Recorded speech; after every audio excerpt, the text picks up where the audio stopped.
Bismillahirrahmanirrahim. Assalamualaikum warahmatullahi wabarakatuh. Innal hamdalillah nahmaduhu wa nasta'inuhu wa nastaghfiruh.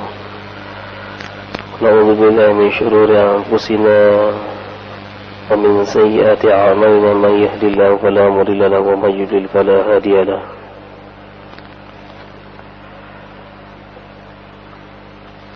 يا أيها الذين آمنوا اتقوا الله حق تقاته ولا تموتن إلا وأنتم مسلمون يا أيها الناس اتقوا ربكم الذي خلقكم من نفس واحدة وخلق منها زوجها وبث منهما رجالا كثيرا ونساء واتقوا الله الذي تساءلون به والأرحام إن الله كان عليكم رقيبا يا أيها الذين آمنوا اتقوا الله وقولوا قولا سديدا يصلح لكم أعمالكم ويغفر لكم ذنوبكم ومن يطع الله ورسوله فقد فاز فوزا عظيما أما بعد فإن أصدق الحديث كتاب الله وخير الهدي هدي محمد صلى الله عليه وسلم شر الأمور محدثاتها وكل محدثة بدعة وكل بدعة ضلالة وكل ضلالة في النار. Ikhwatal iman rahimani wa rahimakumullah, jamaah salat maghrib yang dirahmati Allah subhanahu wa ta'ala, kaum muslimin dan muslimat pendengar setia suara mujahidin, suara belajar dimanapun anda berada, rahimani wa rahimakumullah. Alhamdulillah, pada malam hari ini kita bersyukur kepada Allah subhanahu wa ta'ala, kita masih dikaruniai iman, Islam, demikian juga sehat walafiat, sehingga kita dapat melaksanakan kewajiban kita itu salat maghrib secara berjamaah. Semoga amal ibadah kita diterima insyaallah subhanahu wa ta'ala. Amin ya rabbal alamin. Ikhwatal iman rahimani wa rahimakumullah, kita melanjutkan kembali kajian kita pada kitab Riyadhus Shalihin, masih bab yang sama, yaitu bab tentang istihbabul uzlah inda fasadin nasi waz zaman, yaitu bab yang menjelaskan tentang disukainya seseorang untuk melakukan uzlah, menyendiri, di mana pada saat terjadi kerusakan zaman, moral manusia sudah tidak bisa dibendung lagi, kerusakan moral sudah terjadi di mana-mana, maka pada saat itu disukai seseorang untuk melakukan uzlah. Hadis yang berikutnya yang kita baca adalah dari Wa'an Abi Sa'id Al-Khudri, dari Abi Sa'id Al-Khudri radhiyallahu anhu qala, beliau berkata, qala rajulun, ada seseorang yang bertanya kepada Nabi, ayyun nasi afdal, manusia yang bagaimana yang paling utama?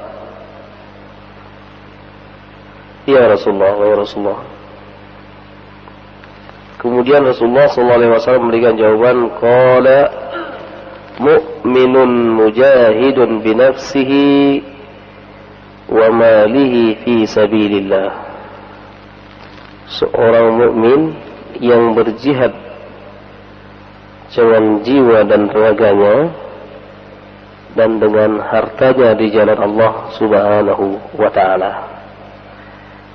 Qala summan, kemudian siapa lagi ya Rasulullah? Qala summa rajulun mu'tazilun fi syi'bin minasyi'ab ya'budu rabbahu. Kemudian seseorang yang melakukan uzlah, menyendiri di satu tempat, kemudian dia menyembah Tuhannya dengan khusyuk. Wa fi riwayatin, dalam riwayat yang lain, pada riwayat yang lain, yattaqillaha, seseorang yang bertakwa kepada Allah subhanahu wa ta'ala, wa yada'an nasa fi syarrihi, kemudian dia meninggalkan manusia yang bergelimang dengan kejelekan-kejelekan. Muttafaqun alaih. Hadis ini diriwayatkan oleh Imam Bukhari dan Imam Muslim. Ikhwatal iman rahimani wa rahimakumullah, yang pertama bahwa hadis ini azimun jiddan, jadi sangatlah agung sekali ini. Diriwayatkan oleh seorang sahabat yaitu Abi Sa'id Al-Khudri radhiyallahu anhu. Jadi kata-kata radhiyallahu anhu ini hanya diberikan kepada para sahabat, karena Allah Subhanahu wa taala menjelaskan di dalam surah Al-Bayyinah, radhiyallahu anhum wa radu anhu dzalika liman khasyiya rabbah. Di dalam ayat yang lain dalam surah Al-Fatah, Allah berfirman, laqad radiyallahu 'anil mu'minina idh yubayyi'unaka tahta asy-syajarah. Jadi Allah Subhanahu wa taala meridai orang-orang yang beriman, yaitu dari para sahabat yang membaiat Nabi pada saat di bawah pohon Ridwan. Jadi kata-kata radhiyallahu anhu itu hanya diberikan kepada para sahabat, sedangkan selain sahabat, kalau dia meninggal dunia maka disebutkan rahimahullah. Rahimahullah, semoga Allah merahmatinya. Kita kan sering mengucapkan almarhum, tapi sebaiknya kita mengucapkan fulan bin fulan rahimahullah. Rahimahullah ini adalah sebuah doa, semoga Allah merahmatinya. Tapi kan almarhum, yang dirahmati Allah dia. Kalau yang lebih tepatlah rahimahullah. Kalau dia masih hidup, hafizahullah, semoga Allah menjaganya. Misalnya kita ngirim surah dalam bahasa Arab, misalnya min Ahmad ila fadilati mudiril jami'ah al-islamiyah bil Madinah al-Munawwarah, hafizahullah, kepada yang terhormat rektor Universitas Islam Madinah Al-Munawwarah, hafizahullah. Hafizahullah ini yang masih hidup, jangan keliru ini. Jadi jangan bilang rahimahullah. Rahimahullah untuk orang yang sudah meninggal dunia. Ini yang pertama. Kemudian yang kedua, hamasatu as-sahabah fi ma'rifati al-khair. Yang kedua, dalam hadis ini menjelaskan tentang bagaimana semangat para sahabat untuk mengetahui tentang kebaikan-kebaikan. Diambil dari pertanyaan seorang sahabat, ayyun nasi afdal, manusia yang bagaimana sih yang paling afdal? Ini menunjukkan bahwa para sahabat-sahabat ini memiliki semangat yang tinggi untuk bertanya kepada Rasulullah sallallahu alaihi wasallam. Karena dengan bertanya seseorang akan mendapatkan ilmu. Abdullah bin Abbas, sepupu Rasulullah sallallahu alaihi wasallam, yang sering tinggal di rumahnya Rasulullah, itu ketika ditanya oleh sahabat yang lain, kaifa hasalta 'alal ilmi, bagaimana engkau bisa mendapatkan ilmu? Masih kecil sudah hafal Quran, masih kecil sudah menjadi ahli tafsir. Abdullah bin Abbas mengatakan, laqad razaqani Allah lisanan sa'ulan wa qalban aqulan. Jadi Allah Subhanahu wa ta'ala telah memberikan anugerah kepada saya lisan yang selalu bertanya dan hati yang bersih. Hati yang bersih, lisan yang selalu bertanya dan hati yang bersih. Kalau kita ingin mendapatkan ilmu, kita bertanya. Kadang-kadang kita tidak terbiasa, kita hanya menerima saja. Jadi suatu saat ada anak kelas 5 SD. Kejadiannya di Masjid Quba di Madinah. Ketika itu saya sedang berada di tempat duduk. anak kecil ini bertanya, ya akhi, katanya, ya akhi, ma hukmu hadzal dam wa hal batula wudu'i, bagaimanakah hukum darah yang keluar dari tangan saya? Karena pada saat itu anak kelas 5 SD ini sedang terluka tangannya. Apakah wudhu saya batal? Saya tanya, min aina ant? Anda ini dari mana? Ana min Palestin. Dia adalah seorang dari Palestin. Karuan dia bisa berbahasa Arab ya. Jadi kemudian saya katakan bahwa karena dia sudah berada di tempat wudhu, saya katakan bahwa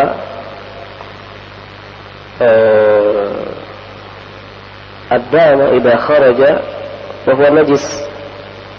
Kalau darah yang keluar itu banyak adalah najis. Walidzalika la budda an tatawadda. Maka hendaklah kamu sekarang berwudu. Jadi batallah wudumu, saya bilang. Nah, ini pertanyaannya pada saat dia berada di tempat wudu. Mungkin ketika dia tidak berada di tempat wudu, saya akan mengatakan bahwa tidak batal wudumu. Karena apa? Seorang sahabat Nabi SAW pada saat ditugaskan Hirosah ini menjaga ya. Jadi ada di dalam pelajaran jihad itu ada namanya Hirosah. Hirosah ini menjaga para tentara yang sedang beristirahat di malam hari. Itu gantian jaganya. Jadi ada Hirosah. Pada saat sahabat ini menjaga, dia sambil sholat tahajud. Tiba-tiba datang musuh, mungkin sekarang sniper ya, dipanah dia.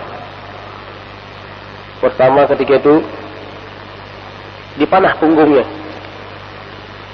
kena punggungnya nih. Dia tetap sholat. Kemudian dipanah lagi pahanya, kena pahanya. Berarti ada 2 panah yang menempel di punggungnya. Dia mengatakan, wallahi, katanya, laula anni la akhafu annahu sayuhajimunana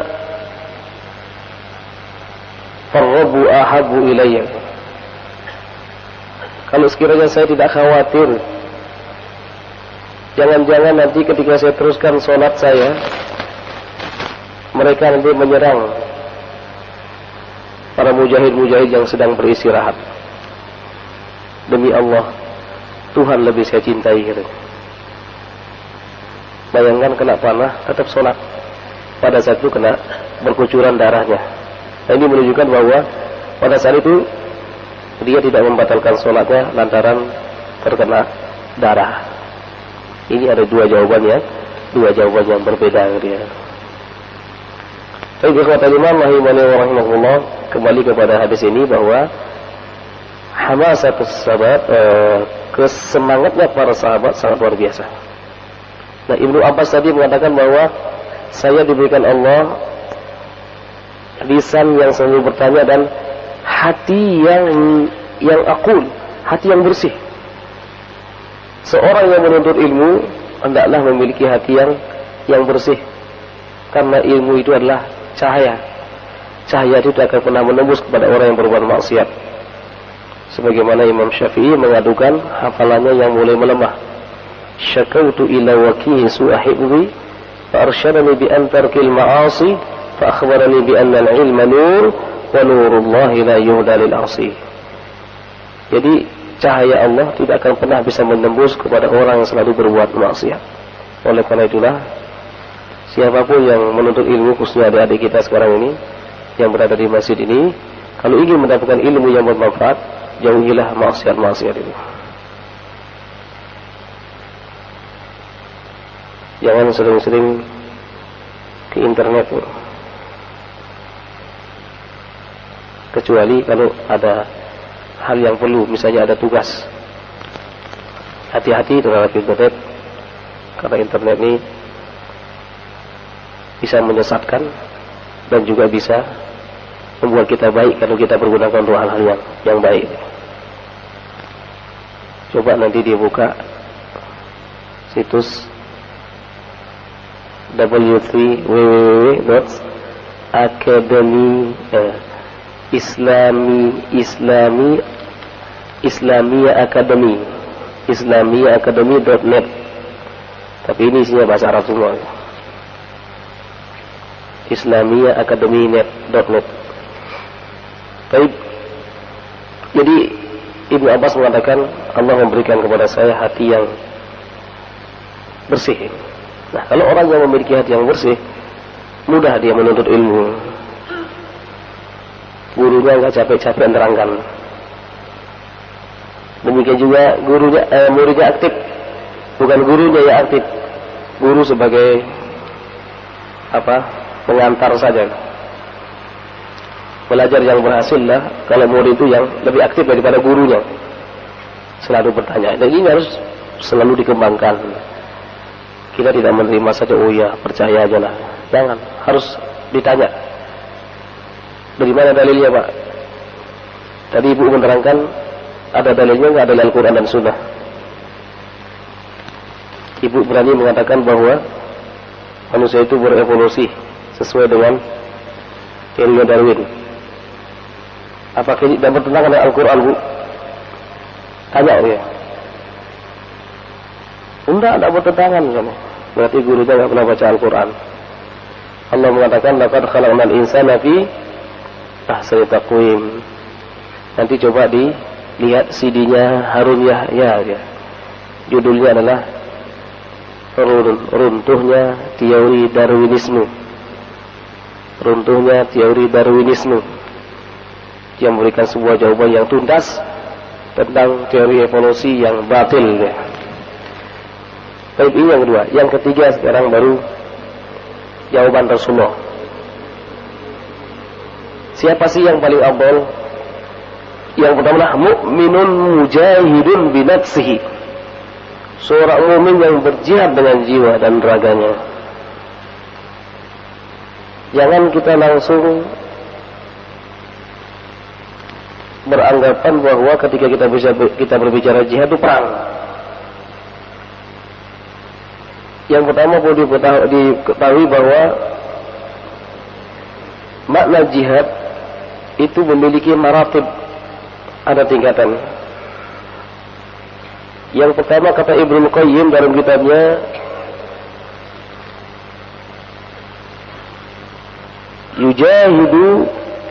mujahidun nafs, yaitu bagaimana kita bersungguh-sungguh melawan hawa nafsu kita.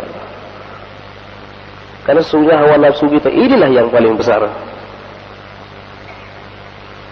Di dalam Al-Quran dikatakan bahwa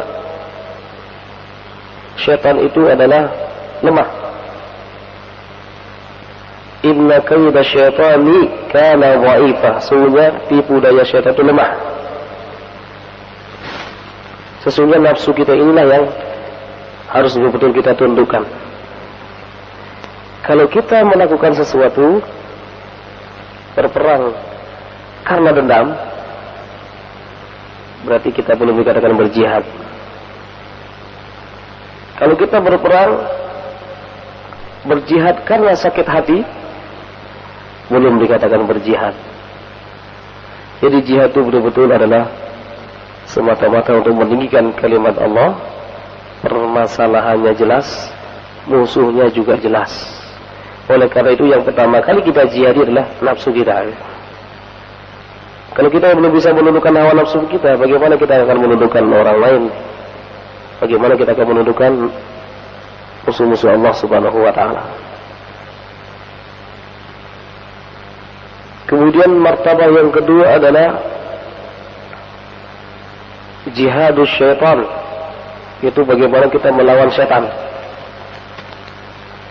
Syaitan itu ada dua, syayatinal insi wa syayatinal jinni. Syaitan dari golongan manusia dan syaitan dari golongan jin. Kalau syaitan dari golongan jin, insyaallah kita baca auzubillahi minasyaitonir rajim atau kita baca Allahu akbar lari. Tapi syaitan dari golongan manusia, Kita takbir pun Allahu Akbar, diam aja dia. Sudah dipanggil sama Allah, Allahu Akbar, Allahu Akbar, diam aja nggak memberikan jawaban. Padahal rumahnya di samping masjid. Hayya 'alas shalah, terus aja nonton TV. As-salatu khairun minan naum. Salat lebih baik daripada tidur. Yang katakan tidur lebih baik daripada salat. Sekarang musim dingin. Ini kita selalu dikalahkan oleh hawa nafsu kita. Jadi ini yang perlu kita tundukkan dulu. Kalau kita berhasil menundukkan jadi syaitan yang dari golongan manusia, yaitu al-munafikun, orang-orang munafik.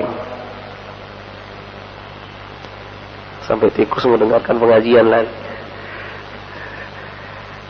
Di dalam surah Al-Anfal ya, ayat 60. Allah Subhanahu wa taala mengingatkan kepada kita semua. A'udzubillahi minasyaitonir rajim.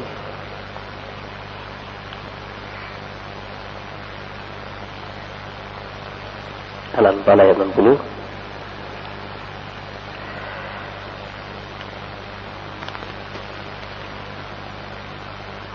Wa'iddu lahum, ya, firman Allah Subhanahu wa taala,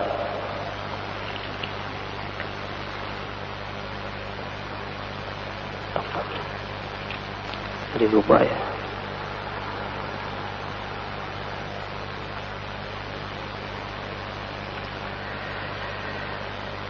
وَأَعِدُّوا لَهُم مَّا اسْتَطَعْتُم مِّن قُوَّةٍ وَمِن رِّبَاطِ الْخَيْلِ تُرْهِبُونَ به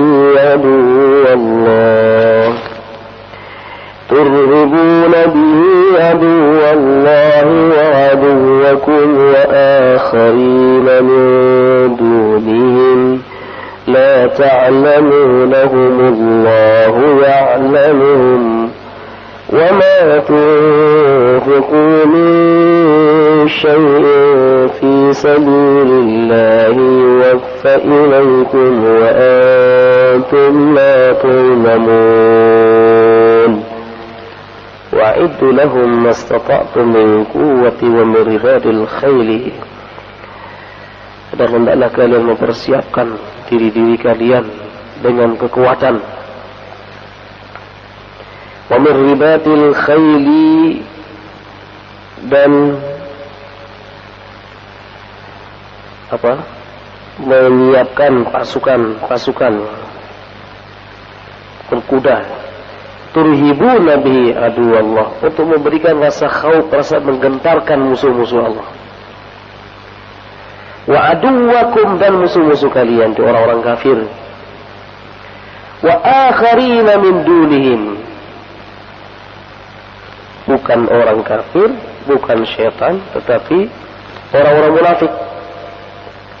Wa akharina min dunihim la ta'lamunahumullahu ya'lamuhum, kamu tidak mengetahuinya, sesungguhnya Allah lah yang Maha mengetahui. Kan sulit untuk mendeteksi orang-orang munafik, kan sulit sekali. Wa ma tunfiqu min syai'in fi sabilillah, apa yang kalian infakkan di jalan Allah, yuwaffa ilaikum wa antum la tuzlamun, Allah akan memberikan balasan dan tidak sedikit pun di antara kalian yang akan terzalimi. Jadi ini Allah Subhanahu wa taala mengingatkan kepada kita untuk menyiapkan diri kekuatan, baik itu kekuatan iman ya, yang utama adalah kuatul iman, ada juga kuwatul ukhuwah, kekuatan ukhuwah. Kalau perang tidak ada iman, tidak ada ukhuwah, kocar-kacir. Yang ketiga lah kuwatul iktisad, kekuatan ekonomi. Perang modalnya hanya pedang ya, zaman sekarang ya. Semangat dari jauh, Allahu Akbar, bawa pedang. Coba Allah dari jauh, tembak dor ya. Dari jauh Allah Akbar, dor tembak, dor mati kita. Jihad bawa apa? bawa senjata juga gitu ya. Musuhnya bawa senjata, kita bawa senjata. Kalau musuhnya bawa bedil, kita bawa pedang pergi dari jauh. Belum sampai ke sana sudah ditembak dengan dor. Orangnya ahli silat ya, tapi ditembak dor mati juga dia. Ini disiapkan. Zaman sekarang harus ada yang menjadi ahli nuklir, ahli membuat senjata, ahli membuat pesawat yang kecepatannya melebihi kecepatan suara misalnya. Karena zaman nanti ke depan itu orang-orang yang perang ini bukan orang yang perang, alat yang perang. Mungkin dari rumah tidur-tiduran, main remote control aja, tek. Dia sudah, saya kirimkan bom ke sana. Jadi kayak main-mainan aja. Karena saking canggihnya teknologi yang akan mendatang. Nah, kaifiyatul imam rahimahullah, kita harus mempersiapkan diri kita.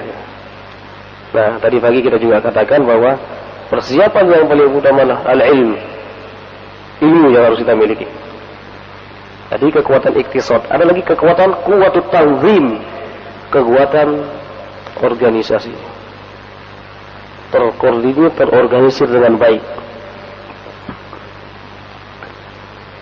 Disebutkan oleh salah seorang ulama, Ali, yang mengatakan,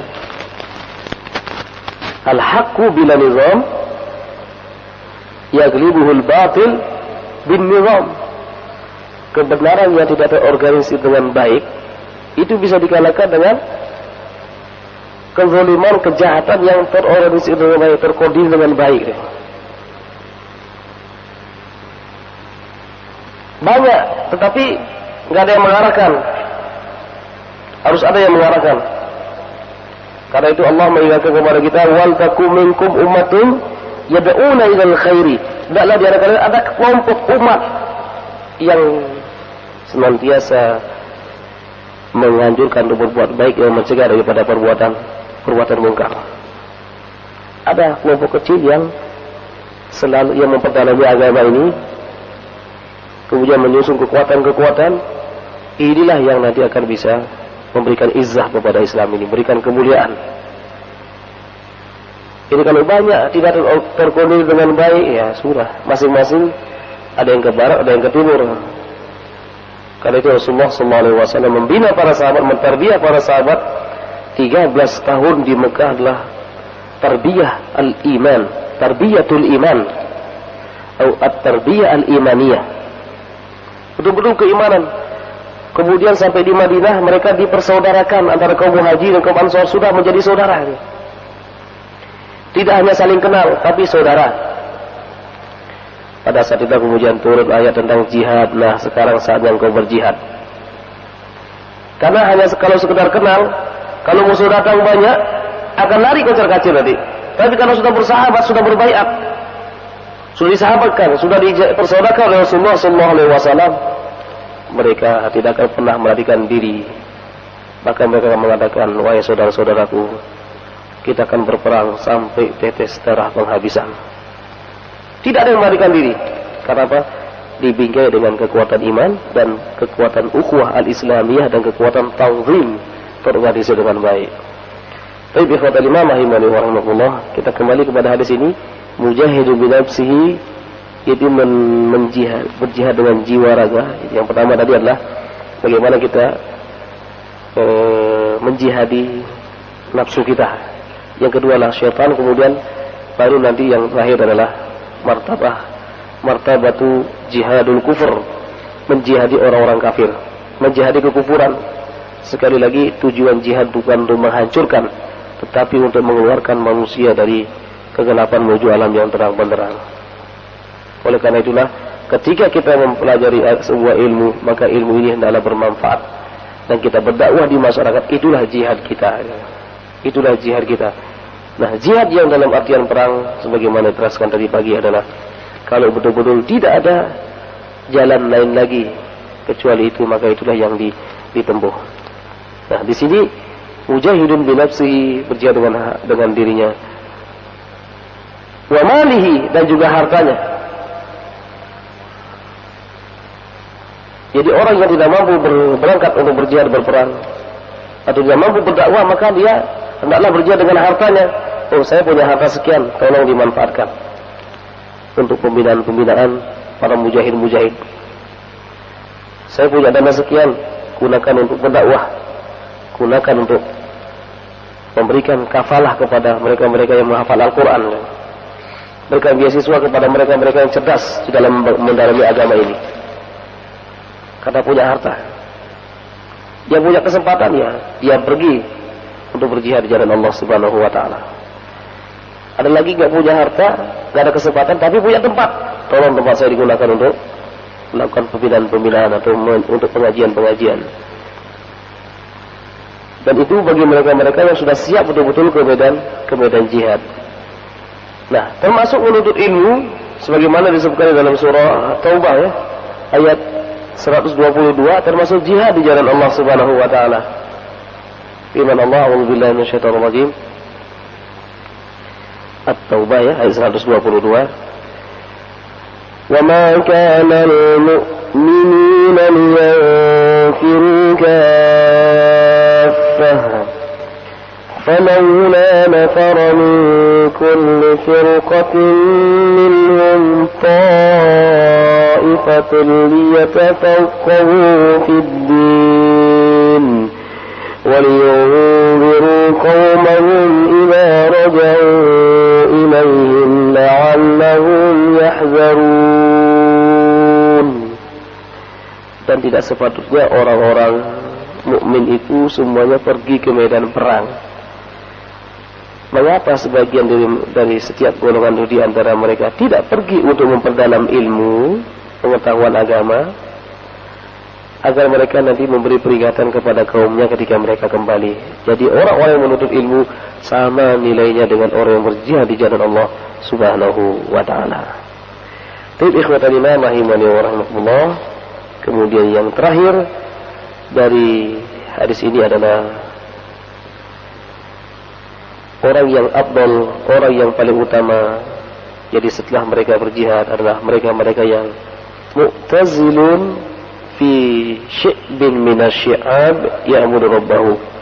Mereka yang mengasingkan dirinya dari keramaian manakala terjadi kerusakan yang sudah tidak bisa lagi diperbaiki.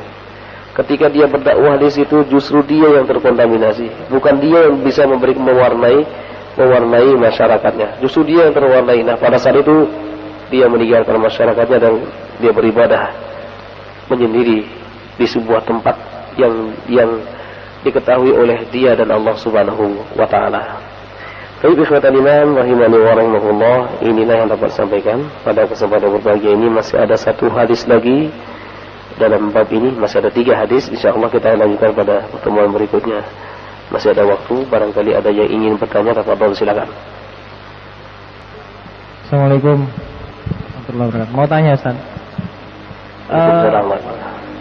Menyendiri dari atau mengasingkan diri itu berlaku untuk dai apa untuk semua muslimin, Ustaz? Sebab setahu saya kalau menyendiri itu ada yang lebih baik lagi, dia lebih baik tidak menyendiri tapi mensiarkan agama, itu lebih baik menurut yang saya tahu, Ustaz. Ya, itu. Assalamualaikum. Assalamualaikum warahmatullahi wabarakatuh. Ini hadisnya umum, mukminun, ya. Itu umum di saat terjadi kerusakan moral dan semua sudah rusak, tidak bisa lagi diperbaiki, gitu ya. Pada saat itu lebih baik dia iktizal. Tetapi yang lebih utama, sebagaimana dulu kita jelaskan, ya, disebutkan di sini oleh Syekh Utsaimin rahimahullahu taala, wa'lam annal afdal huwal mu'min alladhi yukhalitun nas wa yasbiru ala adahum. Ketahuilah wahai saudara-saudaraku bahwa orang mukmin yang paling utama adalah orang mukmin yang selalu bergaul dengan manusia, kemudian dia sabar terhadap godaan-godaannya. Hada afdal minal mu'min alladhi la yukhalitun nas wa la yasbiru ala adahum. Ini lebih baik daripada orang mukmin yang tidak sabar kemudian dia menyendiri dia dan takut Walakin ahyanan tahsulu umur takunu al-uzlah fiha khairan min al-ikhtilat bin-nas. Akan tapi ada kalanya menyendiri itu lebih baik daripada bergaul dengan manusia. Min dzalika idza khafa al-insan ala nafsi fitnah. Kalau ketika dia bergaul, dia khawatir terjadi fitnah terhadap dirinya, fitnah terhadap agamanya dia. Misal contohnya adalah an yakuna fi baladin yutalibu fiha bi an yanharifa an dinihi. Dia tinggal di satu negeri yang mana dia diajak untuk menjauhi agamanya. Atau yad'u ila bid'atin, atau diajak untuk berbuat bid'ah. Atau yara fusuqan katsir fiha, atau banyak dia melihat kefasikan-kefasikan sudah enggak bisa lagi ditolerir. Atau yakhsha ala nafsihi min al-fawahish, atau dia khawatir terhadap dirinya untuk berbuat yang jelek, hal-hal yang jelek. Fahuna takunul uzla khairan lahu. Pada saat seperti ini, maka uzlah menjadi itu lebih baik bagi dia. Jadi secara umum, tidak khusus hadis ini adalah secara umum. Jadi ketika terjadi kerusakan-kerusakan yang sudah tidak bisa ditolerir lagi, maka lebih baik dia melakukan uzlah demi menyelamatkan agamanya. Tapi yang lain, boleh Bapak, silakan. Mengenai sepupu Nabi tadi, Ustaz, untuk menjadi hati yang bersih itu bagaimana, Ustaz? Untuk kepingin sekali kita seperti itu. Untuk menjaga hati kita supaya bersih. Iya, menjaga hati ini perlu. Jadi dengan cara mentazkiyah, Allah Subhanahu wa taala menjelaskan dalam surah Asy-Syams, fa'alhamaha fujuraha wa taqwaha. Allah mengilhamkan kepada setiap manusia itu ada sifat fujur, sifat jelek, dan sifat takwa. Qad aflaha man zakkaha. Sungguh beruntung bagi mereka yang mampu mentazkiyah, mensucikan jiwanya. Wa qad khaba man dassaha. Sungguh sangat rugi bagi mereka yang membiarkan hatinya dan nafsunya mengikuti dirinya mengikuti hawa nafsunya. Jadi dengan melakukan tazkiyah di sinilah menjauhkan diri dari hal-hal yang haram, dari yang haram dan yang syubhat, dan juga memperbanyak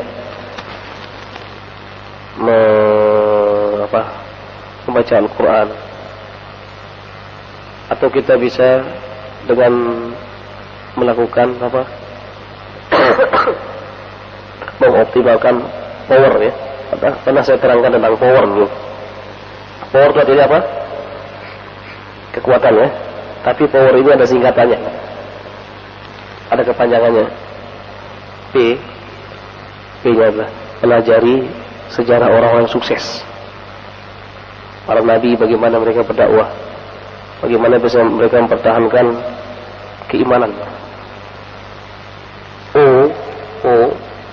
Obati hati dengan Al-Quran. Selalu bergaul dengan Al-Quran, selalu baca Al-Quran. Karena dengan membaca Al-Quran kita akan mendapatkan kekuatan-kekuatan. Dibaca dan juga dipahami maknanya. Waspada terhadap maksiat. Waspada terhadap maksiat. Maksiat ada di mana-mana.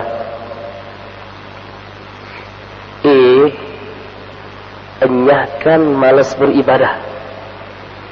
Ketika kita punya keinginan sholat duha, bismillah, langsung wudhu sholat duha. Ketika punya keinginan untuk berbuat baik, berinfak, langsung berbuat baik, jangan ditunda-tunda. Ketika sudah punya keinginan misalnya untuk berhaji dan daftar, langsung saya mau daftar, bismillahirrahmanirrahim. Kebaikan-kebaikan jangan ditunda. Jadi ketika ada muncul malas beribadah, langsung kita bangkit. Rutin dalam tarbiyah, rutin dalam ta'lim, selalu menghadiri majlis-majlis ta'lim, ya. Jadi dengan power inilah kita akan mampu mensucikan jiwa-jiwa kita. Pelajari sejarah orang sukses, obati hati dengan Al-Quran, waspada terhadap maksiat, enyahkan malas beribadah, rutin dalam tarbiyah. InsyaAllah ini akan memberikan kekuatan betul kepada diri kita, sehingga kita akan menemukan bahwa diri kita itu insyaAllah hati kita bersih dan mudah menerima pelajaran-pelajaran. Rasulullah dalam sabdanya mengatakan, man yuridillahu bihi khairan yufaqihu fid din. Siapa yang dikehendaki Allah untuk berbuat untuk baik, maka Allah akan mudahkan dia memahami agama ini. Baik, mungkin ini yang saya sampaikan pada kesempatan yang berbahagia ini. Aku qouli hadza wa astaghfirullah li wa lakum. Subhanakallahumma wa bihamdika asyhadu an la ilaha illa anta astaghfiruka wa atubu ilaik. Wa sallallahu ala nabiyyina Muhammadin wa ala alihi wa sahbihi ajmain. Assalamualaikum warahmatullahi wabarakatuh.